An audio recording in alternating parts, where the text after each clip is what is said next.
Amor otoñal de Bárbara Cartland, capítulo 6.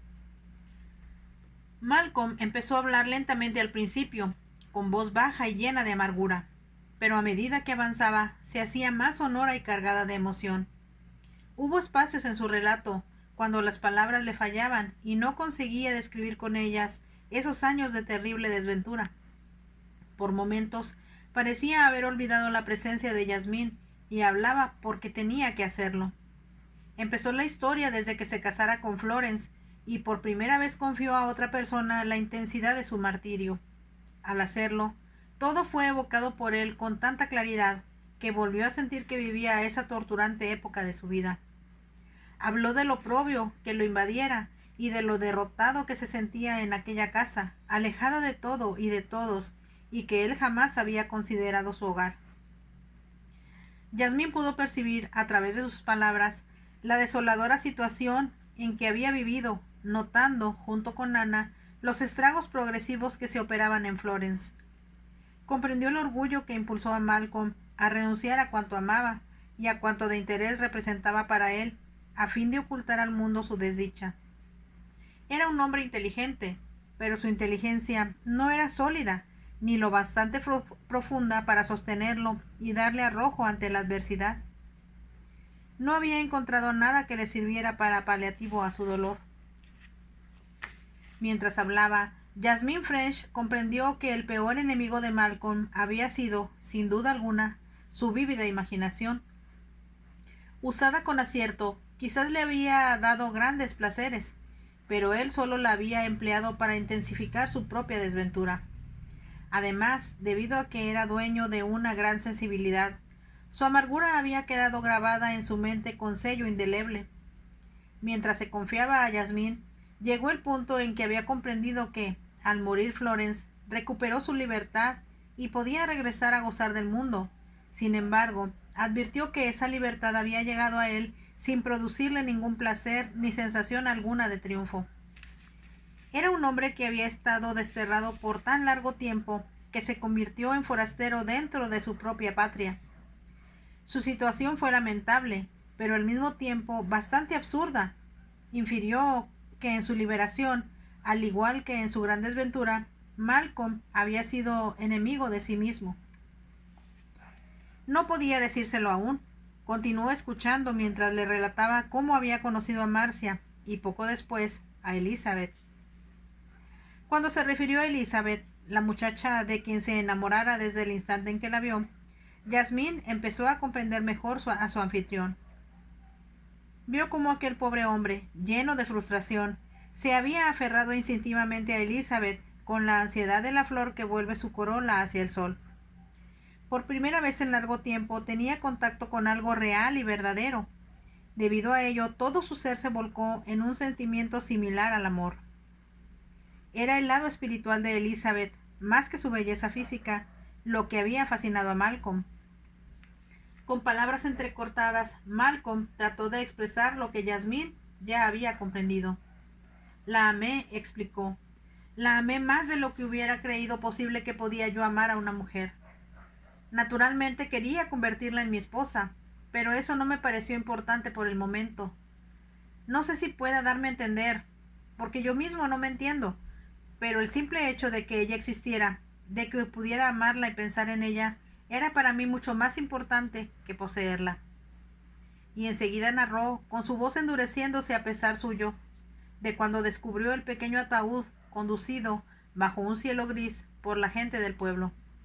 Creí enloquecer, continuó Malcolm. Recuerdo que subí a las colinas llorando y maldiciendo a voz en cuello mientras lo hacía. Maldije a Dios, al mundo, y sentí que yo mismo estaba maldito. Y decidí desafiar al destino.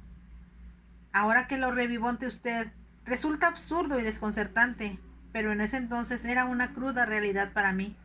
Sentía que el mundo no valía la pena, que nada era importante y que todo lo bueno me había sido arrebatado sin consideración alguna. Y resuelto, decidí que no permitiría que el destino volviera a lastimarme. No sentiría nunca más nada por hombre ni mujer alguna. No daría nada ni pediría nada. En cuanto al amor, el cariño y la bondad, había roto con ellos para siempre. Se hizo un profundo y prolongado silencio. Y así, dijo Yasmín con voz mesurada, ¿se casó usted con Marcia? Sí, me casé con Marcia, contestó Malcolm. Ella no quería un marido, sino un medio de escapar a la vida que llevaba. Yo no quería una esposa, pero me sentí dispuesto a ayudarla. ¿No fue eso un acto de bondad? No lo hice con ese espíritu. Fue mi primer acto de reto en contra del destino, como si estuviera decidido a desafiar a los designios del más cruel e ingenioso de los dioses. Creo que me habría alegrado que Marcia hubiera sido una prostituta de la peor especie. Sospecho que quería castigarme yo mismo por ese último vuelo de mi imaginación, ese último intento de ser feliz, que habían sido mi amor por Elizabeth y las pocas horas de dicha que disfruté a su lado. ¿Y ahora? ¿Qué hará ahora?, preguntó Jasmine French. Malcolm encogió los hombros. Marcia puede irse a donde quiera. Es una persona con absoluta libertad, y si quiere divorciarse, yo la ayudaré a que lo haga. ¿Y si no fuera eso lo que desea? ¿Si lo que quiere ella es permanecer aquí con usted? Tal vez lo desee al presente, porque no tiene planes precisos. Este es un refugio temporal para ella, pero tarde o temprano querrá casarse, tener un hogar y un marido real. De acuerdo con los términos de nuestro convenio, yo la ayudaré a lograrlo. ¿Y usted? ¿No desea una esposa? ¿No quiere tener hijos? Él la miró por un momento y Yasmín vio el temor reflejado en sus ojos. Ella descubrió que había tocado un punto sensitivo. Nunca, repuso él con voz ronca. ¿Ni siquiera por esta casa?, insistió ella. ¿No desea que alguien herede su nombre, que viva aquí y continúe la tradición?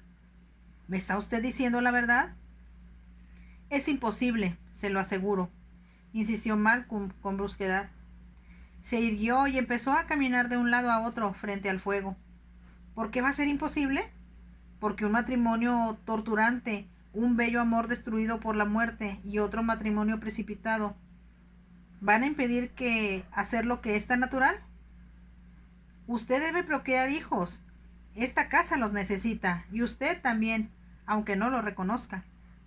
¿De otro matrimonio sin amor? La posibilidad no es muy atractiva. Marcia es muy hermosa, pero ya tiene 25 años, y es tiempo de que decida su futuro de una vez por todas.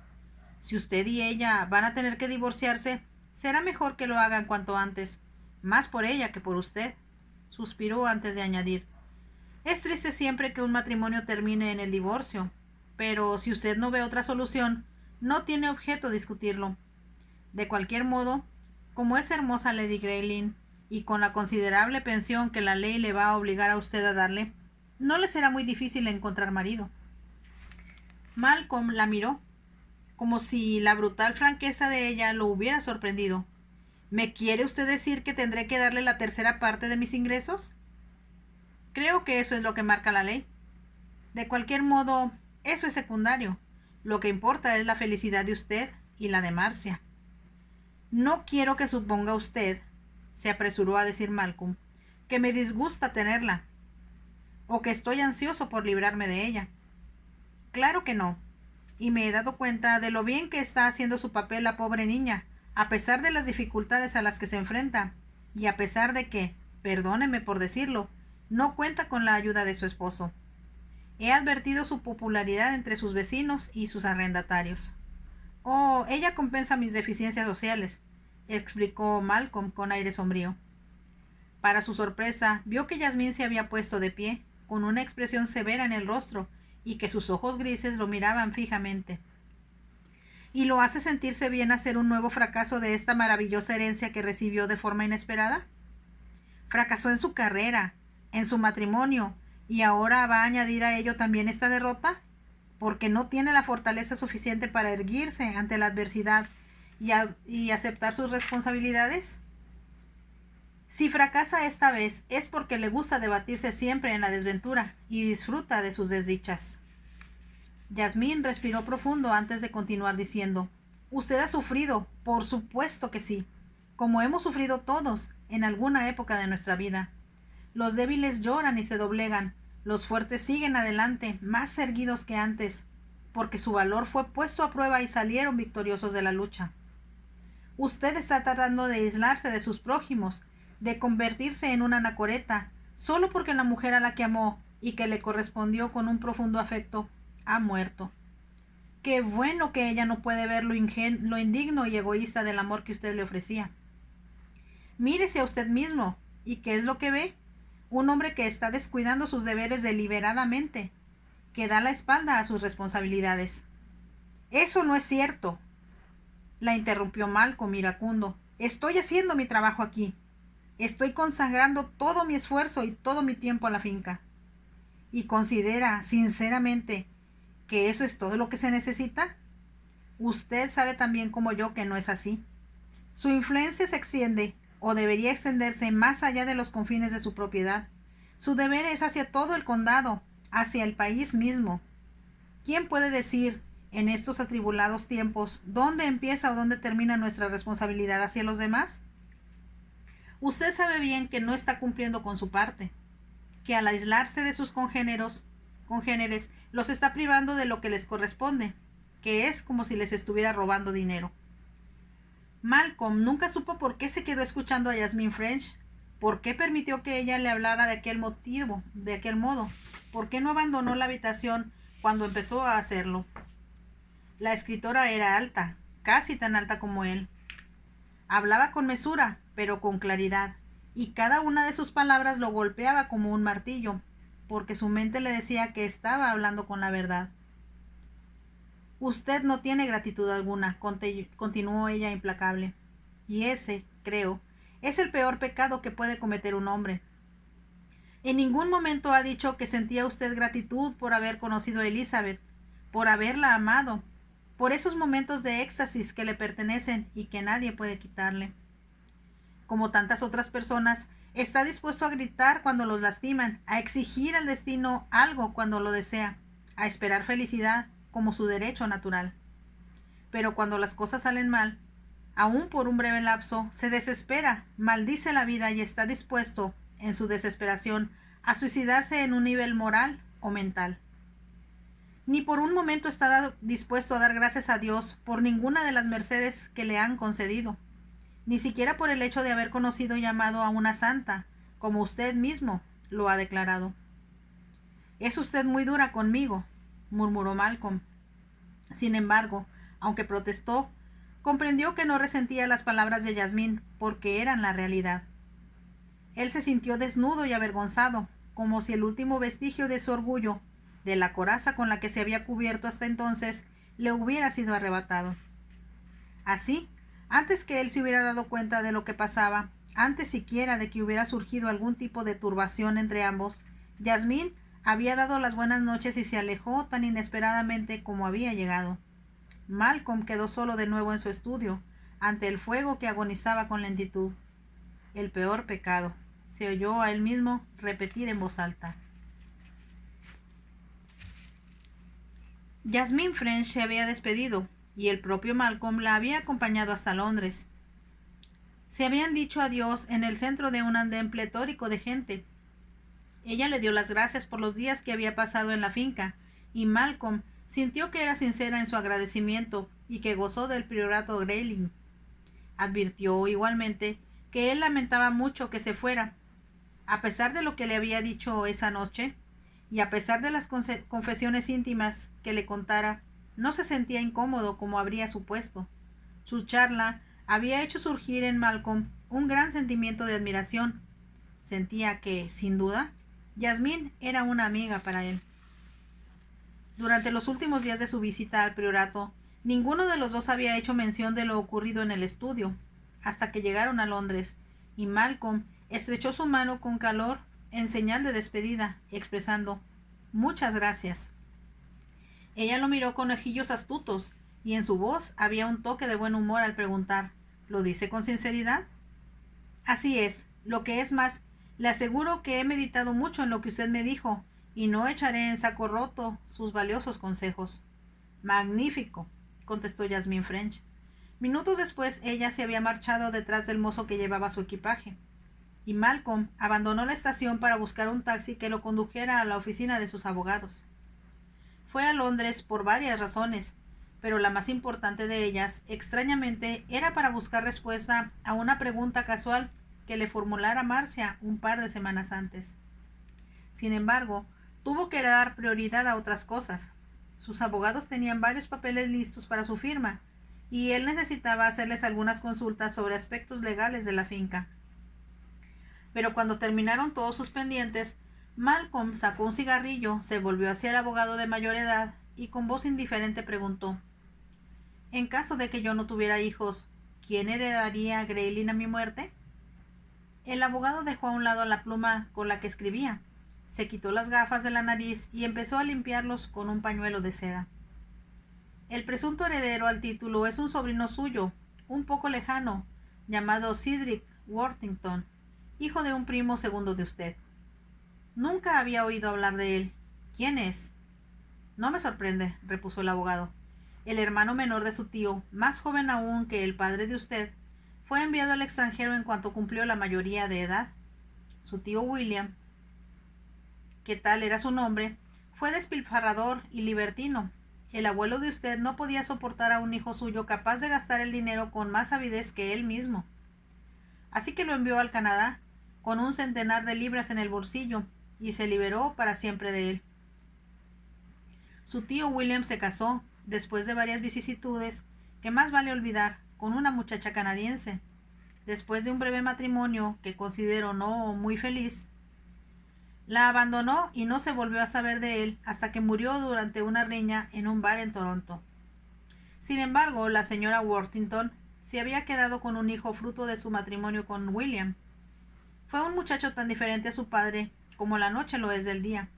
Había sido siempre estudioso, responsable y muy buen hijo. No hay duda que la señora Worthington lo adoraba. A los 21 años lo casó con una muchacha sensata, poco atractiva y sin dinero, que vivía cerca de ellos. Tuvieron un hijo, al que dieron el nombre de Cedric, pero la joven pareja se mató en un accidente de tren en que viajaban, cuando el niño era aún pequeño. Cedric, por supuesto, fue educado por su abuela, y aquí el destino le jugó una mala pasada a la pobre señora. Cedric Worthington creció para convertirse en una réplica exacta del abuelo. No heredó las buenas cualidades de su padre, ni siquiera la sólida respetabilidad de su madre, y se hizo patente en él. Tiene obsesión por las mujeres bonitas, y es capaz de gastar en ellas el dinero que no tiene. La señora Worthington lo trajo a Londres, tal vez con la esperanza de que el cambio tuviera en su nieto un efecto favorable. El muchacho correspondió a sus esfuerzos metiéndose en un problema tras otro. Por fin, el tío de usted decidió mandarlo a Oxford a estudiar, con la idea de que la universidad lo mantendría ocupado, y así impedir que rondara las puertas del priorato para solicitar siempre más dinero, o que lo siguieran arrojando ignominiosamente de los centros nocturnos porque era insolvente para pagar la cuenta. En la universidad también fue un fracaso. Enseguida se puso a trabajar en un negocio de automóviles, pero surgió un desagradable problema allí, consistente en un pequeño fraude que su tío tuvo que solucionar con dinero, para evitar que el asunto llegara a los tribunales y desprestigiara a la familia. Cedric Worthington tiene ahora 24 años, no tiene trabajo ni ocupación alguna, y carece de dinero. Es un milagro que no se haya presentado ante usted para ver qué le saca. Supongo que no se librará usted de una visita, aunque yo procuraré desalentarlo. ¿De veras? ¿En qué sentido? Cuando murió su tío, vino a preguntarnos qué posibilidades había de que él heredara el título y las propiedades, y si eran muy valiosas. El abogado se aclaró la garganta antes de confesar. Tal vez no actué con mucha ética, pero su tío era una persona tan estimada por nosotros que en memoria de él le dije que lo que consideré más acertado para protegerlo a usted. Le dije que el heredero era un hombre muy joven, con una esposa encantadora y una larga vida por delante, y exageré un poco las dificultades económicas de la herencia. Malcolm no pudo evitar reír. «Muchas gracias», exclamó. «Le aseguro que fue un gran placer. Como habrá ya comprendido, no tengo muy buena opinión de Cedric Worthington, y no me gustaría que la propiedad tan amada por su difunto tío cayera en sus manos». Se incorporó y extendió la mano hacia Malcolm. «Bien, le he dicho a usted la verdad, y espero que no lo haya disgustado con ella. Espero que Lady Grayling se encuentre bien. Oh, sí, está muy bien, contestó Malcolm y se despidió del abogado. Ya fuera de la oficina, caminó hacia la plaza del Parlamento y de allí pasó al Parque St. James. Era la hora del almuerzo, pero no tenía apetito. Quería permanecer al aire libre para poder ventilar mejor sus ideas. Comprendió que debía enfrentarse con la realidad de lo que acababa de escuchar y decidir muchas cosas que alterarían su vida. A pesar de todo, al presente se sentía como un hombre que acababa de recibir un golpe y sufre un trauma, más que el dolor del golpe mismo. Cruzó el parque con pasos rápidos. A la distancia podía ver el lago, en el que se deslizaban serenamente los cisnes y los patos. Hasta él llegó el sonido de las voces infantiles, producidas por los niños que jugaban en los prados. Un joven mandadero pasaba silbando junto a él, con una cesta de comestibles bajo el brazo. Todo el ambiente era de fiesta, con el sol bañando a los jóvenes mecanógrafos que comían su frugal almuerzo bajo la sombra de los árboles. Malcolm se sentía fuera de ese ambiente, obsesionado por sus propias dificultades. Casi para rehuir la serenidad del parque, se metió en su club. No lo había visitado desde la noche en que se hospedara allí, antes de salir para el sur de Francia.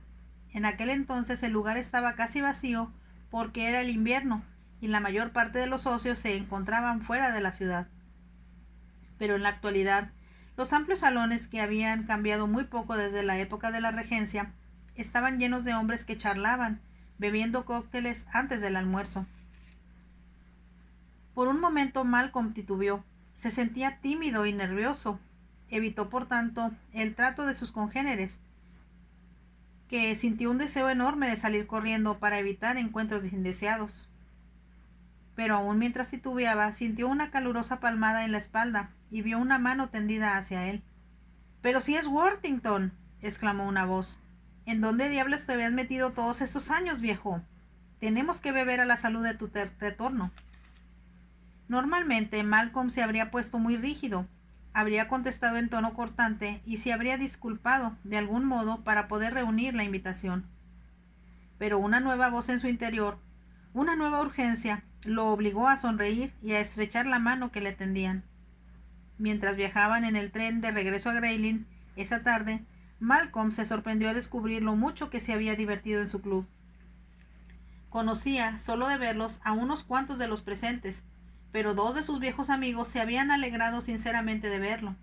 Se sintió aliviado, hasta vagamente feliz. Al momento, en la soledad del tren, analizaba su experiencia. Empezaría de nuevo, se prometió. Jasmine French tenía mucha razón. Su fracaso del pasado debía olvidarlo. Como el abogado había dicho, era todavía un hombre joven. Ensayó mentalmente lo que diría a Marcia. No iba a ser fácil, pero, al mismo tiempo, se sentía seguro de que ella no pondría obstáculos. Después de todo, era su esposa, y se había casado con ella. Daría tiempo al tiempo y, por supuesto, para irse conociendo poco a poco. Así, casi sin advertirlo, se convertirían en marido y mujer, en la más amplia acepción de las palabras. Sus hijos vivirían en Grayling y serían educados dentro de las normas tradicionales familiares. Tendrían hijos, pensó Malcolm, hijos para los que habría planes, mucho más ambiciosos que los que otrora hiciera para sí mismo.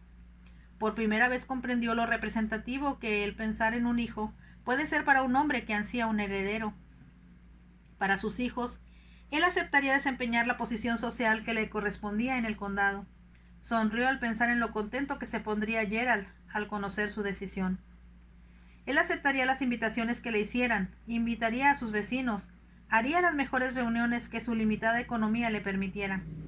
Entablaría nexos con los que pudieran influenciar en el ambiente social de sus hijos en el condado.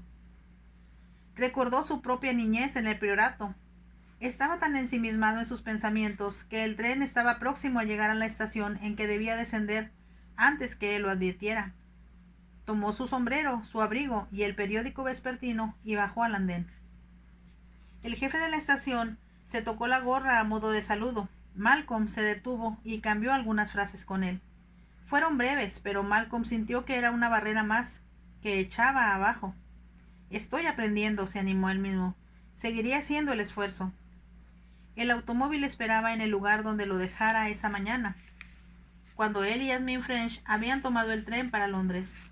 Lo puso en marcha y disfrutó como nunca lo había hecho, del recorrido a través de su propiedad, iluminada por la luz rojiza del crepúsculo. Metió el auto en la cochera e hizo su entrada en la casa por una puerta lateral.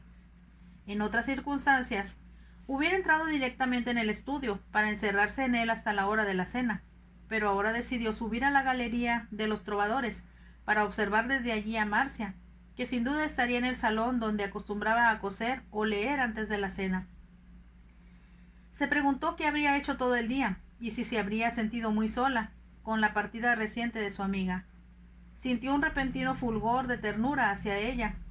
Sabía que Marcia comprendería lo que él iba a decirle y que le ayudaría a decirlo, pero deseaba verla primero, antes que ella lo viera a él. Comprendió que en todos los meses que llevaban de casados no la había visto en realidad, ya que deliberadamente evitaba hacerlo. Quería admirar su belleza, penetrar en esa mujer a quien iba a ser suya, para convertirla en la madre de sus hijos. Subió por la escalera de roble, ancha y muy pálida, hacia la galería de los trovadores, que daba tanto al salón como al amplio comedor.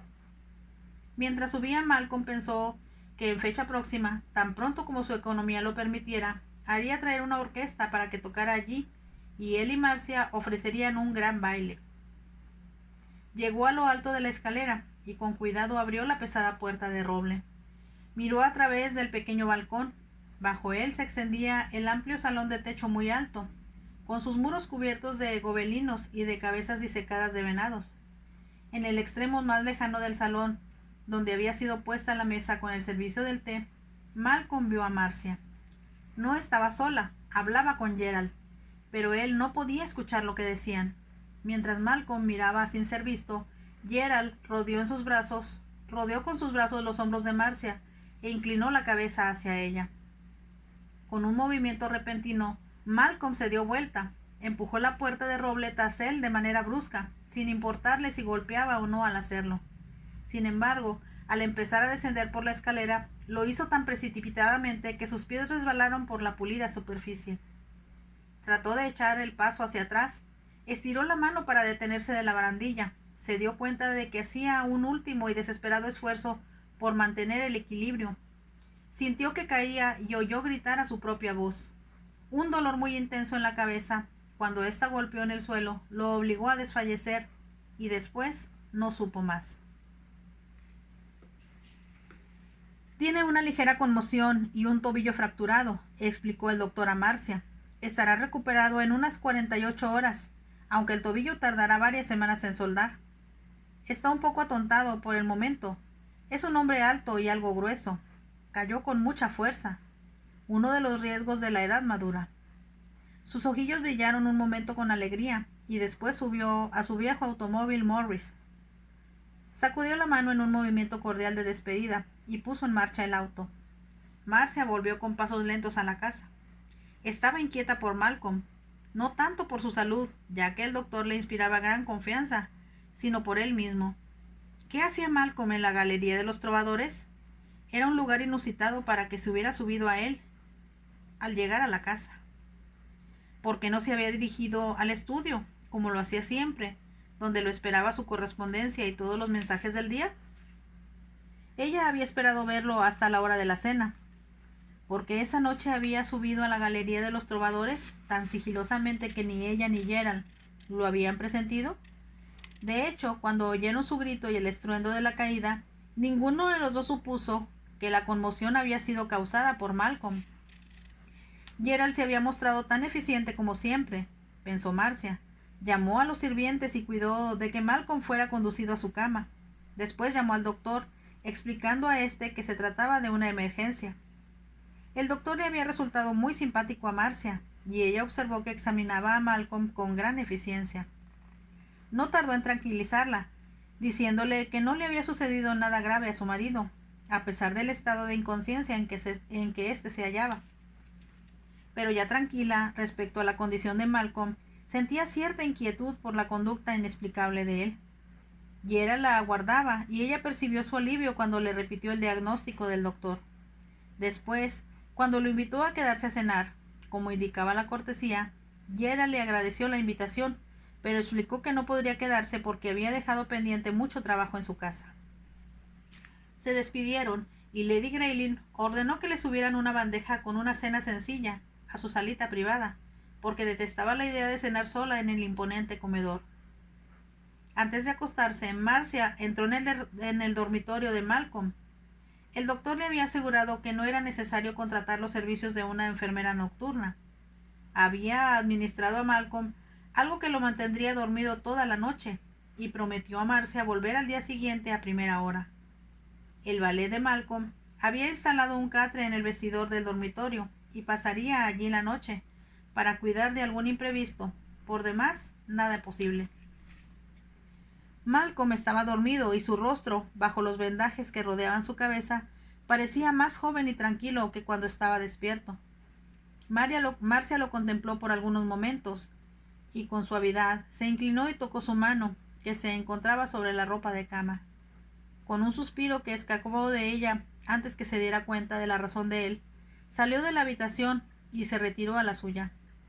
En la mañana, Malcolm despertó con un terrible dolor de cabeza y permaneció todo el día acostado con las cortinas corridas. Su tobillo fue entablillado, y el doctor llevó con él a una joven enfermera irlandesa del dispensario local. «Ella no podrá quedarse en la noche», explicó el doctor a Marcia, «pero pensé que no sería un gran problema para usted enviarla con alguien de regreso a su casa a las 6 de la tarde. Ella vigilará al paciente durante el día y cuidará de mantenerlo tranquilo, que es lo que requiere por el momento». «¿No podría cuidarlo yo misma?», preguntó Marcia. «No, usted no tiene experiencia. Y, si disculpa mis palabras, es demasiado hermosa para una triste habitación de enfermo. Continúe con su vida normal y no se preocupe por su esposo. Él estará recuperado en unos cuantos días. Mientras tanto, va a estar muy desagradable, se lo aseguro», dijo el doctor antes de agregar: «El peor paciente que puede tener un médico es un hombre que no está lo bastante enfermo para morir, pero sí lo suficiente para ponerse de muy mal humor».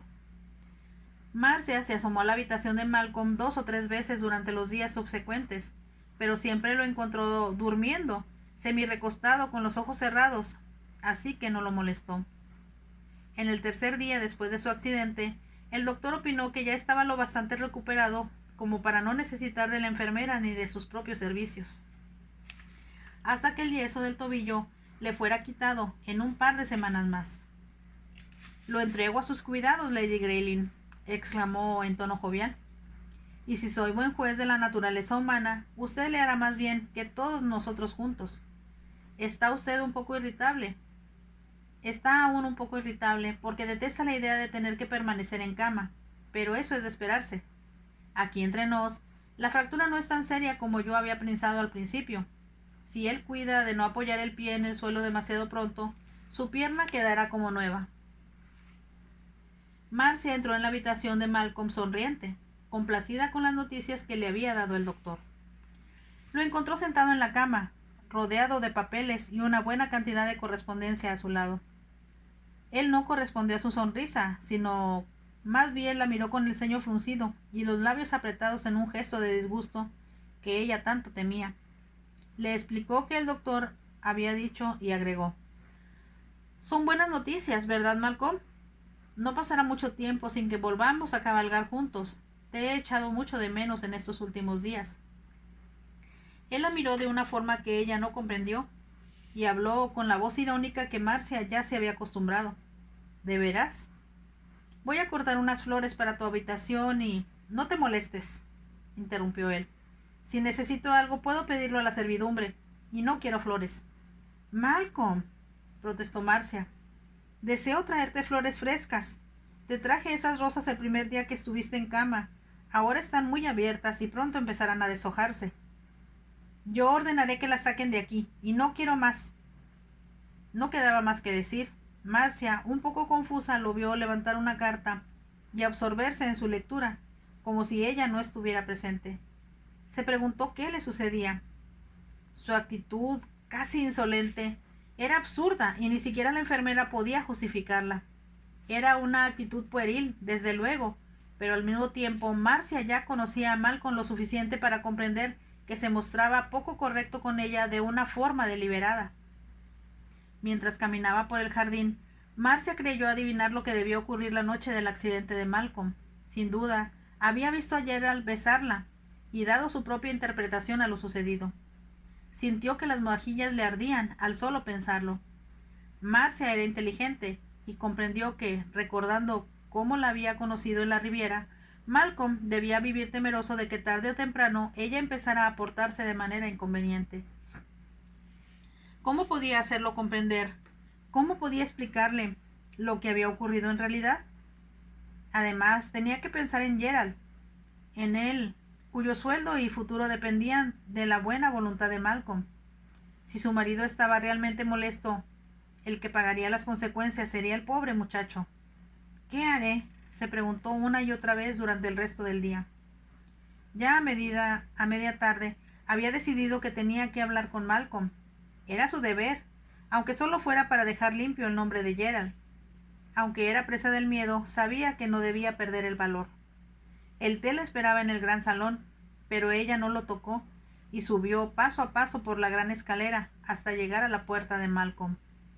Llamó y escuchó una aguda orden de pasar. Por un segundo sintió que se había quedado estática y que no podía obedecer. Con un gran esfuerzo se obligó a entrar. Malcolm levantó la cabeza al escucharla y percibió que le disgustaba su presencia. Cerró la puerta tras ella y caminó hasta permanecer junto a la cama y sentarse. Había pensado en permanecer de pie, pero sintió que se le doblaban las piernas. Malcolm, empezó a decir, y su voz sonó débil y ajena aún a sus propios oídos. Quiero hablar contigo. Me gustaría saber qué hacías en la galería de los trovadores la noche en que te caíste. Malcolm, haciendo a un lado el cuaderno en que estaba escribiendo, la miró con gesto adusto. No estoy dispuesto a discutir eso contigo, repuso. Levantó de nuevo el cuaderno. Si quieres hablar de eso, nuestra charla carecerá de importancia, por lo tanto, lo dejaremos mejor para otra ocasión. Eso no es verdad, y tú lo sabes, objetó Marcia con cierta pasión. Es importante para nosotros. ¿Para nosotros?, preguntó Malcolm con frialdad. Oh, qué difícil haces la situación, exclamó Marcia con impaciencia. Se incorporó y empezó a caminar de un lado a otro. ¿Por qué tienes que tratarme así, Malcolm? ¿No te das cuenta de que estoy tratando de aclarar las cosas, de sincerarme contigo, en lugar de acrecentar esta dolorosa barrera que existe entre nosotros? ¿Sobre qué estás tratando de sincerarte? Ella se volvió a mirarlo. Lo vio de frente, con la cabeza echada atrás, en actitud de desafío. Tú viste ayer al besarme esa noche, espetó. ¿Y qué si así fue?, preguntó Malcolm.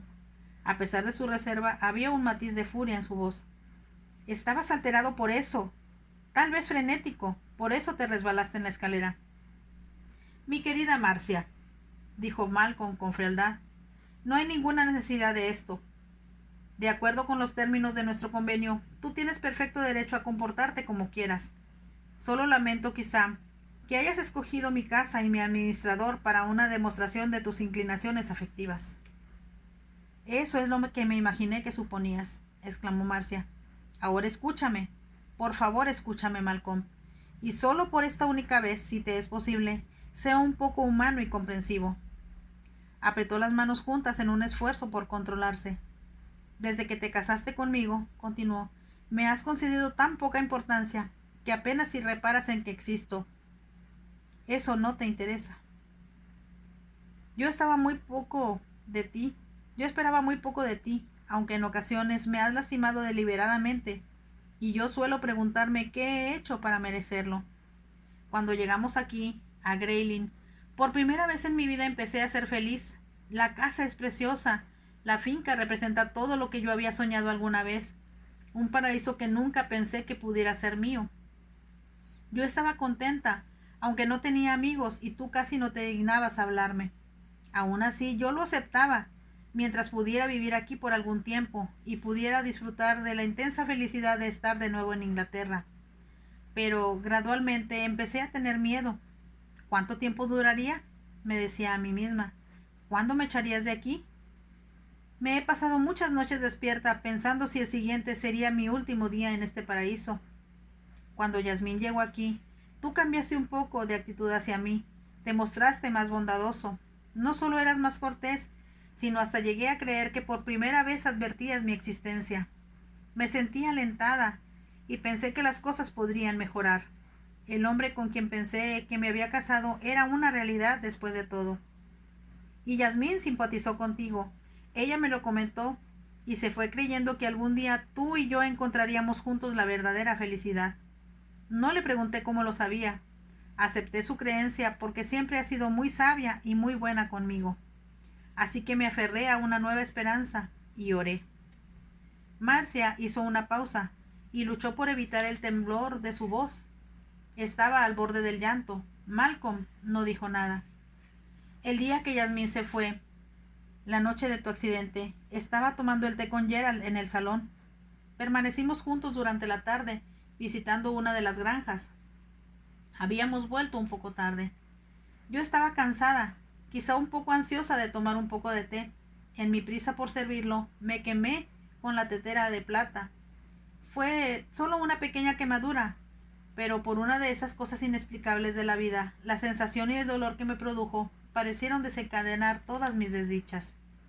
Empecé a llorar y a hablar, dando cauce a mi dolor. Tal vez ahora comprendo que fue una deslealtad hacia ti y hacia nuestro matrimonio, pero no pude evitarlo. Conté a Gerald todo sobre mi vida en la Riviera, sobre nuestro matrimonio, sobre mi soledad y mis desdichas. Cuando logré controlarme, le pedí disculpas por mi histeria y le imploré que olvidara todo lo que le había dicho. Él me rodeó con sus brazos, me dijo que todo terminaría por salir bien y que tú y yo encontraríamos la felicidad alguna vez. Se inclinó y me dio un beso en la mejilla. Era el beso fraternal, espontáneo y cariñoso de un hombre que siente pena por otro ser humano. Y eso fue todo. Fue así como escuchamos el grito y el ruido de tu caída. Salimos de la habitación y te encontramos inconsciente. Gerald ha sido mi único amigo desde que llegué al priorato. Hemos charlado, nos hemos divertido juntos y hemos disfrutado de la mutua compañía.